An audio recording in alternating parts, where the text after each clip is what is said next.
Good morning. তুমি কি বসার জায়গা পাও না? কেমন আছো? আশা করি ভালোই আছো, আর আমিও ভালো আছি।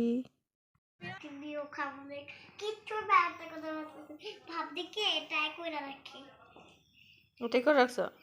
কি খাইবা বিহুতে আজকে? চিকেন লেগ পিস কে এনে দিব? আমি বাজারে যাব। তুমি বাজারে যাবে? হ্যাঁ, কার সাথে? আমি একলাই যাব। একা একা যাবে? চলুন, ওরা ওইদিকে খেলা করুক আর আমি এদিকে রান্না করতেছি। অলরেডি আধা রান্না হয়ে গেছে, এখন শুধু মটনটা রান্না করব। আর আজকে শনিবার, মার বাবা নিরামিষ খায়, তাই মার বাবার জন্য নিরামিষটা রান্না করে নিয়েছি আগে। আর এখন আমি মটনটা রান্না করব। আর এই যে মটনটা আছে না, এটা স্কিন থাকা মটন, এটা খেতে ভীষণ ভালো লাগে। আমার তো অনেকই ভালো লাগে, আর কার কার ভালো লাগে কমেন্ট করে জানার। এদিকে মা চাল গুঁড়ো করতেছে, আজ পৌষ সংক্রান্তি, পিঠে পায়েস সব বানানো হবে, তাই মা এগুলো সব রেডি করে রাখতেছে। পরে আমি বানাবো। মাই বানাতো, কিন্তু মার শরীরটা বেশি একটা ভালো না, পাটা ব্যথা, এত সময় দাঁড়িয়ে দাঁড়িয়ে বানাতে পারবে না, কিন্তু পিঠে পায়েস বানাতে অনেকটা টাইম লাগে, তাই আমি ভাবছি আমি বানিয়ে নেব।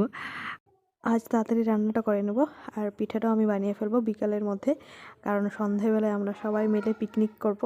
আর যেহেতু আজ মকর সংক্রান্তি, তো আমরা এই দিনটা অনেক সেলিব্রেট করি, পিকনিক মতো খাই। আর আমি যেহেতু আসামে থাকি, তো আমরা আসামে ভোগালী বিহু বলে, তো এই দিনটা আমরা প্রত্যেক বছরই সেলিব্রেট করি, মানে সেলিব্রেট করি, ছোটো মোটো পিকনিক মতো করি সবাই মিলে, যেহেতু সবসময় সবার দেখা হয় না।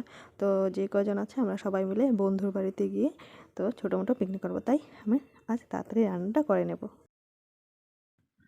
আমরা না আগের থেকে কিছু প্ল্যান করি না, আগের থেকেই মানে একদিন আগে, 2 দিন আগে, 3 দিন আগে, অনেক দিন আগে থেকে প্ল্যানটা করতে থাকলে না, প্ল্যানটা কারোর সাকসেসফুল হয় না। আমাদের সাথে তো পুরো এরকমই হয়, আমরা ইনস্ট্যান্ট প্ল্যান করি, ইনস্ট্যান্ট সব কিছু করি, তবেই প্ল্যানটা সাকসেসফুল হয়। কার কার সাথে এরকম হয় বলবে? আগের থেকে প্ল্যান করে রাখলে না কোনো দিনও সাকসেসফুল হয় না, অনেক দেখেছি। তাই আমরা সাথে সাথেই করি, সাথে সাথেই প্ল্যান করি, সাথে সাথেই সব কিছু হয়ে যায়। তো ওই জায়গাটায় মানে আমাদের অনেক এনজয় হয়, ভালো হয়, ফুর্তি হয়, ভালো লাগে তখন। কথা বলতে তো এদিকে আমার মটনটা প্রায় হয়েই আসতেছে, আর আমি এখানে আদা রসুন পেঁয়াজ টিয়াজ দিয়ে ভালো করে মটনটা কষিয়ে নিয়েছি। আর এখন আমি টমেটো দিয়েছি, আর টমেটোটা আমার মানে প্রায় সিদ্ধ হয়েই গেছে, গলে গেছে। এখন আমি মশলাটা দিয়ে দিলাম, আর মশলাটার মধ্যে এখানে আমি জিরে বাটা, ধনে গুঁড়ো, হলুদ আর মিট মশলা সব মিক্স করে জলে গুলিয়ে রেখেছিলাম, সেটা দিয়ে দিয়েছি। আর এখন আমি ভালো করে কষিয়ে নেব। এদিকে আমার মটনটা প্রায় কষানো হয়ে গেছে, আমি এখন যে ভেজে রেখেছিলাম আলুগুলো, সেই আলুগুলো দিয়ে দেবো। আলুগুলো দিয়ে আর একটু কষাবো, তারপরে আমি ঝোল দিয়ে দিব। এই যে আমার আলুর সাথে মটন ভালো করে কষানো হয়ে গেছে, এখন আমি গরম জল দিয়ে দিব, আর জল দিয়ে ভালো করে অনেকক্ষণ ফোটাবো, সিদ্ধ হওয়া পর্যন্ত। আর আমি চর্বিটা না আগে দিইনি, পরে দিয়েছি, আগে দিলে খুঁজে পেতাম না, তাই এখন দিয়েছি, খুঁজে পাওয়া যাবে। এদিকে আমার মটন রেডি বড় হয়ে গেছে। লালিপপ কিভাবে বানায়? বড় ললিপপ একটা ঘটি নিবা, ঘটিটা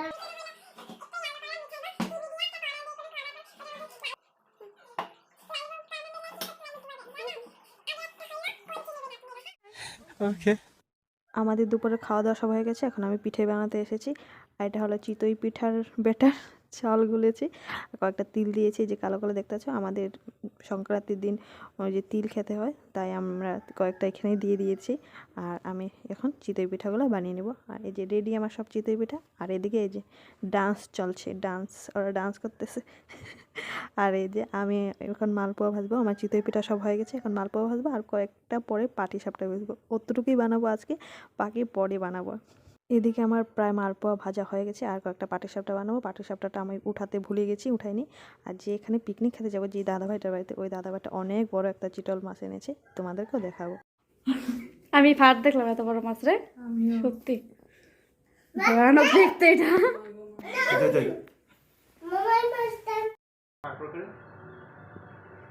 আপনি এত কিছু কে খাইব? এগুলো করবো না রে, তাই তোর পুষ্কার নাম ই না না সৌভিক না। তুমি কেমন ব্রেকফাস্ট রেডি করবা? তোরা হলো ব্রেডটা, কফিটা বানা, ঠিক আছে? আমি বানাই হলো পকোড়াও বানাই দিই, চিকেন পকোড়াও বানাই দিই। না, চিকেন পকোড়াটা আমি বাইরে বানাই। আমি বানাই দিব কেসে। তারপরে মাছ, ব্রেড পকোড়া, চিকেন পকোড়া বানাই দিই। পকোড়া না, এটার কাইটটা ডিমের আমি বানাই ফেলাই। পকোড়া করে দিই। পাপা বলো, দিদিভাইকে বলো নামতে বলো। দিদি ভাই নামো, নামো, বলছি না নামো। হ্যাঁ হ্যান্ডসাম কে হ্যান্ডসাম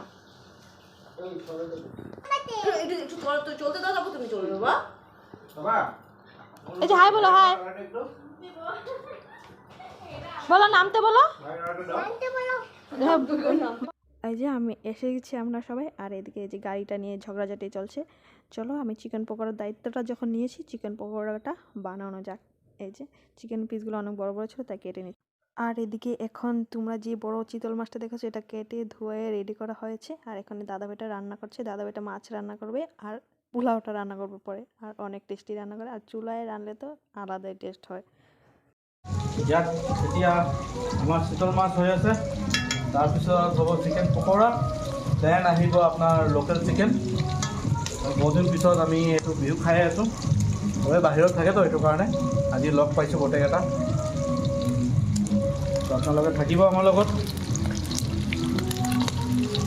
এইটো চিতল ৰাতিপুৱা অনা হৈছে আর এদিকে আমি যে চিকেন পকোড়াটার দায়িত্বটা নিয়েছিলাম সেই চিকেন পকোড়াটা আমি রান্না করতেছি মানে ভাজতেছি আর ওর ব্রেড টোস্টটা বানাতেছি কারণ আমরা তাড়াতাড়ি রান্না করে তারপরেই হলো আমরা সবাই ডান্স করবো তাই আমরা ভেবেছি 9:30 10টার মধ্যে সব রান্না কমপ্লিট করে আমরা তারপরে ডান্স করব সবাই মিলে তারপরে খাওয়া দাওয়া হবে আর এদিকে এই যে গান চলতেছে আর দাদা ভাইও পুরো ডান্স শুরু করে দিয়েছে আর আজকে আমরা অনেক লেটে খাওয়া দাওয়া করবো প্রায় 12টার সময় খাওয়া দাওয়া করবো আর এই যে উনি ওকে বলছি একটু খাও কিছু খাও না খাবো না বলছে আসলে কোথা থেকে একটা ঘুরে এসেছে তারপর থেকে আর কিছু খাচ্ছে না কেন জানি না তাই আমাকে বলছি একটু কিছু খাও বলছে খাবো না আর এই যে একদিকে ভাজতেছি আর একদিকে খাচ্ছে আমি আগে সবাইকে দিয়ে দিচ্ছি মানে সবাই মানে এই যে ছেলেদেরকে আগে দিয়ে দিচ্ছি চিকেন পকোড়া আর ব্রেড টোস্ট ভেজে তারপরে আমরা মেয়েরা খাবো আমি আর ওই মিলে যেগুলো ভেজেছি সেগুলো আমরা 3 জন মিলে বসে বসে খাবো আর এই যে আমাদেরটা আমি নিয়ে এসেছি সুন্দর করে সাজিয়ে এখন আমরা বসে বসে খাবো এগুলো ये देखो ये लोग क्या खा रहे हैं अभी हम लोग को नहीं दे रहा है चिकन पकोड़ा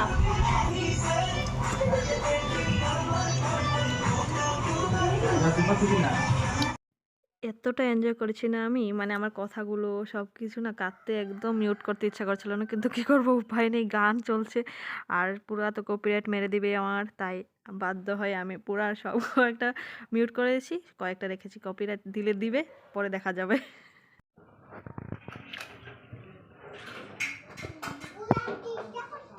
ঘোরাতে ইচ্ছা করছে ইচ্ছা করছে না ঘোরাতে ঘোরাও মারো আর এদিকে ওই খেলার জন্য ফ্রেন্ড পাচ্ছে না কাউকে পাচ্ছে না আমাকে নিয়ে বসেছি আমি এদিকে বোতল ওকে দিচ্ছি আর এইদিকে আমাকে দিচ্ছি দিয়ে খেলা হওয়ার সাথে আর এই যে বক্সের সাউন্ড বাইরে যাচ্ছে না তাই জন্য এক রুম থেকে অন্য রুমে সামনে আমরা যেখানে বসছি ওখানে বক্সটা নিয়ে যাওয়া হচ্ছে আর এই যে উনি একটু মাংসটা লাড়া দিতে বসেছিল আসল মেন কারিগর ইনি এই যে মেন কারিগর মাংসটা একজন মাছ রান্না করেছে একজন মাংস রান্না করতেছে আর এদিকে মাংসটা হাফ ডান হয়েছে আর একটু রান্না হবে আর এদিকে মা বাবা ছেলে মিলে পুরো ডান্স করছে আমি ডান্সটা পুরো মিউট করে দিয়েছি গানটা ডান্স না গানটা কপিরাইট এসে যাবে তাই আর ও বাইরে না এত হাওয়া দিচ্ছে না ওকে যত এদিকে আটকানো মানে চেষ্টা করা হচ্ছে না ওই বাইরেই যাবে এত হাওয়া এত ঠান্ডা দিচ্ছে আর এই যে মাংসটা প্রায় হয়ে গেছে আর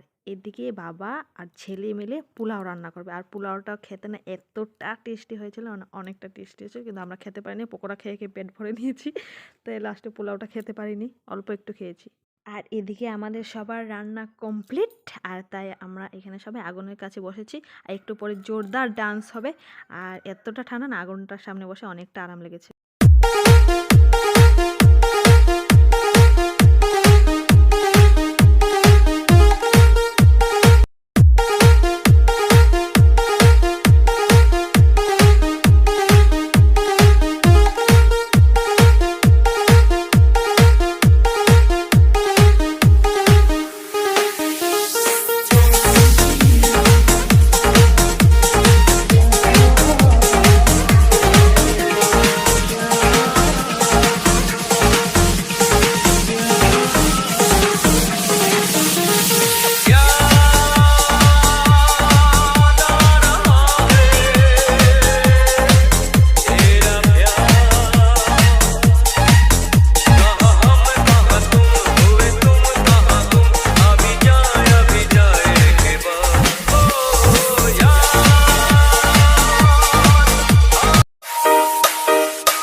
बीकानेरी छोकरी संतरे की टोकरी घर तो छुड़वाया क्या छुड़ाएगी नौकरी